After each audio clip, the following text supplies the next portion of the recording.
Hello বন্ধুরা, আমার YouTube চ্যানেলে সকলকে স্বাগত। আজকে পড়বো কম্পিউটার শর্টকাট পার্ট 4। এখানে ফাংশন কিগুলো দেখব। ফাংশন কির মধ্যে রয়েছে F1, F2, F3 থেকে F12 পর্যন্ত। ফাংশন কিগুলো কোথায় থাকে? এই জায়গাতে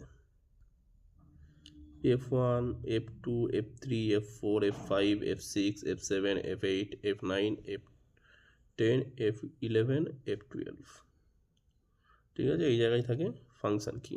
এগুলোর কি ব্যবহার সেটা দেখব। F1 used as the help key in almost every program. When pressed, a help screen opens and you are directed to a web page.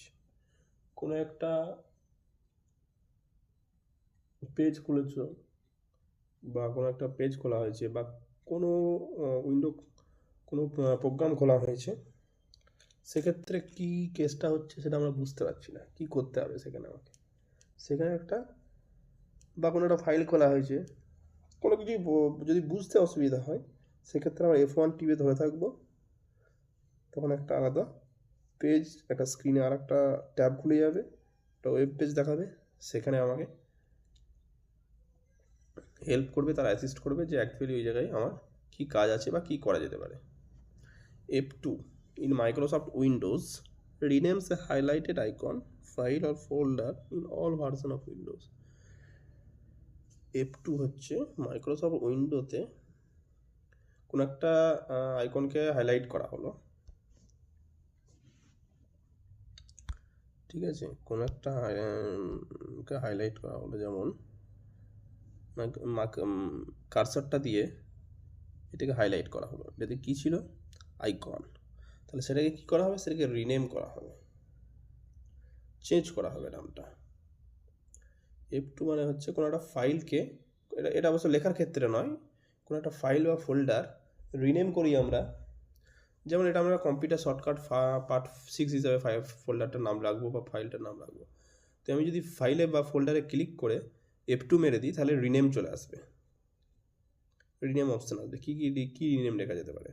Computer shortcut 5 part 6 কোনো একটা কিছু লিখলাম, এটা হচ্ছে F2। F3 কি? Often open a search feature for many programs including Microsoft Windows when at the Windows desktop or Windows 7 and lower. এটা search features দেবে কোনো কিছু সার্চ করার জন্য। কোনো একটা সার্চ করার জন্য মিনি প্রোগ্রামস, অনেক প্রোগ্রামের কোনো একটা সার্চ করার জন্য একটা সার্চ ফিচার্স দেবে, ঠিক আছে। সেই জন্যই এটা হচ্ছে F3। F4 কি? Open the find windows in Windows 95 to XP closes the program window currently active in the Microsoft Windows.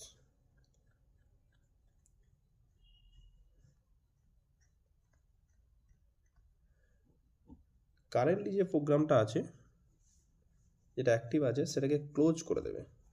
এর জন্য F4 ব্যবহার করা হয়। এটা মাইক্রোসফট উইন্ডোজে, আর উইন্ডোজ 95-এ F4 কাজ করে ফাইন্ড হিসাবে। উইন্ডোজ 95-এ, উইন্ডোজে তো বিভিন্ন ভার্সন আছে, উইন্ডোজ 95-এ থেকে এক্সপি যেগুলো আছে, উইন্ডোজ এক্সপি, ঠিক আছে, উইন্ডোজে অনেক ভার্সন আছে, 95 আছে, উইন্ডোজ 2000, 2007, এরকম বিভিন্ন ভার্সন আছে। উইন্ডোজ এক্সপি একটা ভার্সন আছে। তো এই ভার্সনগুলোতে ফাইন্ডের কাজ করবে। মাইক্রোসফট উইন্ডোজে ক্লোজের কাজ করবে। ক্লোজ, যে প্রোগ্রামটা খোলা হয়েছে, আমি যদি এখন F4 মেরে দিই, তাহলে আমার এই প্রোগ্রামটা বন্ধ হয়ে যাবে, তাই না? F5 রিফ্রেশ, ঠিক আছে, আমরা রাইট ক্লিক করে কম্পিউটারের স্ক্রিনে রাইট ক্লিক করে বা যে কোনো ফোল্ডারের মধ্যে গিয়ে রাইট ক্লিক করে রিফ্রেশ করি। তার জায়গায় F5 মেরে তোমার রিফ্রেশ করা যেতে পারে, ঠিক আছে, যাতে সিস্টেম হ্যাং না করে। F6 move the cursor to the address bar in internet explorer, Mozilla Firefox and most of the internet browser. F6 মারলে কী হবে? ডাইরেক্ট আমার কার্সারটা, আমার যে কার্সার বলতে মোবাইলে ওই তো আপনার যেটা মাউসের সাহায্যে যে কার্সারটা আমরা ঘোরাই, সেই কার্সারটা ডাইরেক্ট অ্যাড্রেস বারে চলে যাবে।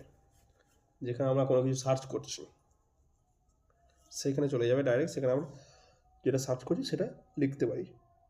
F7 commonly used to spell checking, spelling mistake কোথাও আছে কিনা, গ্রামাটিক্যাল মিস্টেক আছে কিনা এইগুলো দেখা হয়। কোনো একটা লেখা হয়েছে, সেখানে F7 টিপলে কোথায় কোথায় স্পেলিং মিস্টেক হয়েছে সেটা পরিষ্কার দেখিয়ে দেবে, গ্রামাটিক্যাল মিস্টেক হলো সেটাও দেখিয়ে দেবে।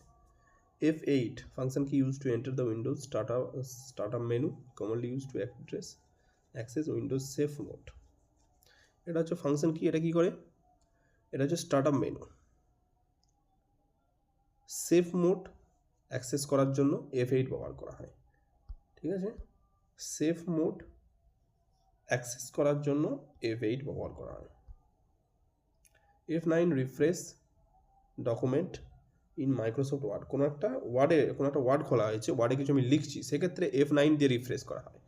আর কোনো স্ক্রিন বা কোনো ফাইল বা ফোল্ডারের মধ্যে ঢুকে রয়েছি, সেই ফোল্ডারটা একবার রিফ্রেশ করে দিলাম, যে ধরো একটা ফোল্ডার থেকে আরেকটা ফোল্ডারে আমি কপি পেস্ট করে কোনো ফাইল নিয়ে এসেছি, ফাইলটা দেখতে পাচ্ছি না, তো একবার রিফ্রেশ করবো, আমরা রাইট ক্লিক করে রিফ্রেশ করি, সেটা না করে আমরা কি করব, সেটা না করে